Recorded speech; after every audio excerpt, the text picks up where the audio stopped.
Compare చేసుకుంటే sir బాబు హయాం కంటే కూడా అగ్రికల్చర్ సెక్టార్ లో 28,778 కోట్ల రూపాయల విలువైనటువంటి ఉత్పత్తులు పెరిగాయి సార్. ఇది జిఎస్డిపికి సంబంధించి సార్, రాష్ట్ర జిఎస్డిపికి.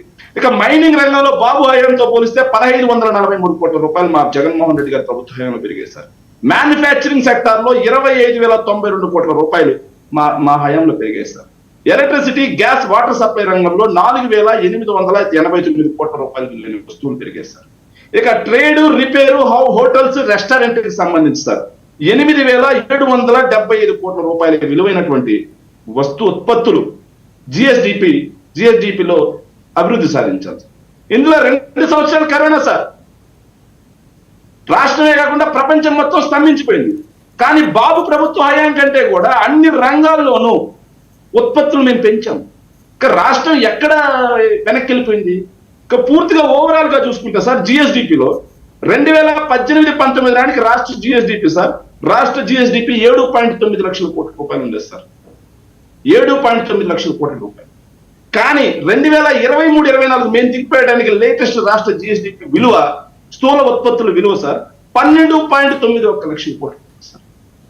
అంటే ఆల్మోస్ట్ మేము డబల్ చేసాం కరోనా లాంటి పరిస్థితులను ఎదుర్కొని. ఇది నేను మాట్లాడే మాట కాదు, రాజ్యసభలో కేంద్ర సహాయ శాఖ మంత్రి పంకజ్ చౌదరి గారు ఇచ్చినటువంటి డేటా ఇది. ఇక సార్ మాట్లాడాలి, ఖచ్చితంగా జనానికి తెలియాలి, వీళ్ళు కూడా దీనికి సమాధానం చెప్పాలి సార్. నేను మాట్లాడించాను సార్. 2018-19లో జిఎస్డిపి వృద్ధి రేట్లో సార్ 11% ఉండేది సార్ రాష్ట్రం. మొత్తం 33 రాష్ట్రాల్లో 16 ప్లేస్ లో ఉండేది సార్. కానీ 2023-24 వచ్చేసరికి 16% జిఎస్డిపి వృద్ధి రేటు సార్. ఈ రోజు మనం 4వ ప్లేస్కి వచ్చాం సార్. ఇక వ్యవసాయ వృద్ధిలో 5.4% ఉంటే 14.9% ఉంది. 26 ఉన్నది 3వ స్థానానికి వచ్చాం. అంటే శాఖర్ ఓకే, ఇవన్నీ కరెక్టే. ఇప్పుడు ఓకే, ఆ రికార్డ్స్ అన్ని కూడా అందరి దగ్గర ఉంటాయి. నేను అనేది ఏంటంటే మరి ఎందుకు ఎంత దారుణంగా ఓడించారు? ఎంత అద్భుతంగా మీరు అంతా వృద్ధి చేస్తే 11 సీట్లకే పరిమితం అవడానికి ఏదో బలమైన కారణాలు ఉన్నాయా సార్? అది కూడా చెప్తాను, 1 మినిట్ సార్, అన్ని చెప్తాం సార్.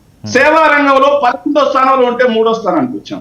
తలసరి ఆదాయం 1,54,000 ఉన్నది 2,40,000, దాదాపుగా 90,000 రూపాయల తలసరి ఆదాయం పెంచాం. ఇక ఉద్యోగాలు పోతే 2,36,502. ఓకే, మనం రెగ్యులర్ గా మాట్లాడుకుంటేది కదా అది.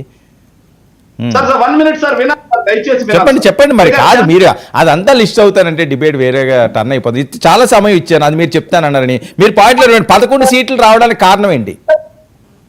ఏంటి సార్, నాకు మేము చేసింది కూడా చెప్పుకోలేకపోతే ఓకేనండి. ఇప్పుడు కాదండి, మీరు చెప్తారు అన్నా నేను అవకాశం ఇచ్చాను. మీరు మెయిన్ పాయింట్లు వదిలేసి దాని మీదే పెడతామంటే ఇప్పుడు వాళ్ళ లిస్ట్ తీసుకురావాలి, ఇంకా డైవర్ట్ అయిపోద్ది సార్. విజన్ 2047 అన్నారు సార్. ఆయన విజన్ 2047లో రాష్ట్రాన్ని మారుస్తా అన్నారా లేదా? సో ఆయనకి అధికారం 5 ఏళ్లలో ఏం చేస్తారనేది చెప్పకుండా బాబు షూరిటీ భవిష్యత్ గ్యారంటీ అని చెప్పి అధికారంలోకి వచ్చారు. సో ఇచ్చినటువంటి షూరిటీకి సంబంధించి హామీల్లో తల్లికి వందనం పోయింది, తండ్రికి బుడ్డి మాత్రం వచ్చింది. రైతుకు ఏదైతే అన్నదాత సుఖీభవ ఎత్తిపోయింది. ఇక ఆడబిడ్డ నిధులకు తెలియదు. ఇక ఫ్రీ ఉచిత బస్సు లేదు, నిరుద్యోగ వృత్తి లేదు. ఈ రోజుకి ఒక్క ఉద్యోగం ఇచ్చిన పాపాన పోలేదు.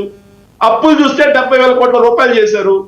సో ఇవన్నీ డొలతనే ఇక్కడ పెట్టుకొని ముందు చెప్పిన బాబు షూరిటీ భవిష్యత్తు గ్యారంటీ, దానికి పవన్ కళ్యాణ్ గ్యారంటీ అన్నారు. సో అవేమీ చేయకుండా ఈ రోజు కొత్తగా మళ్ళీ వచ్చి విజన్ 2047 అని చెప్పి తీసుకొస్తున్నారంటే బాబు షూరిటీ భవిష్యత్ గ్యారంటీ. సో కూటమి మీద వ్యతిరేకత ఉంది, మీ వైపు జనాలు చూస్తున్నారా 6 నెలల్లోనే? సార్ ఒకటి, కూటమి మీద వ్యతిరేకత ఉందా లేదా అనేది ఆంధ్రజ్యోతి రాధాకృష్ణ బాగా రాస్తున్నాడు సార్. కూటమి మీద వ్యతిరేకత ఉందా లేదని ఆంధ్రజ్యోతి రాధాకృష్ణ వీకెండ్ కామెంట్స్ లో బాగా రాస్తున్నారు సార్.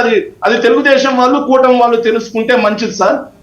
సో నీకు 15,000, నీకు 15,000, నీకు 15,000 అని చెప్పేసి ఆడుకునే పిల్లలు కూడా కామెడీ చేసుకున్నారు. నీకు 18,000, నీకు 18,000, నీకు 18,000 అని చెప్పి పనికెళ్ళిన ఆడవాళ్ళు కూడా కామెడీ చేసుకున్నారు. పరిస్థితి ఈ రోజు ఉంది.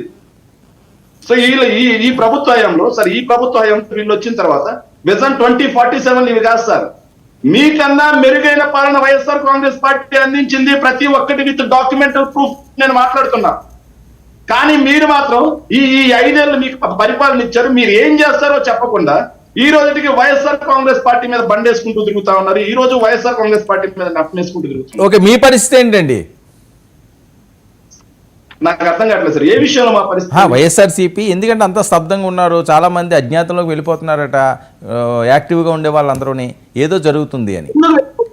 ఎందుకు వెళ్ళిపోతారు సార్? అధికారం కోల్పోయి 6 నెలలు అయింది సార్. ఎవరి వ్యాపారాలు వాళ్ళకు ఉంటాయి. మళ్ళీ వచ్చే ఎన్నికలకు సన్నిద్ధం కావాల్సినటువంటి పరిస్థితి ఉంటుంది.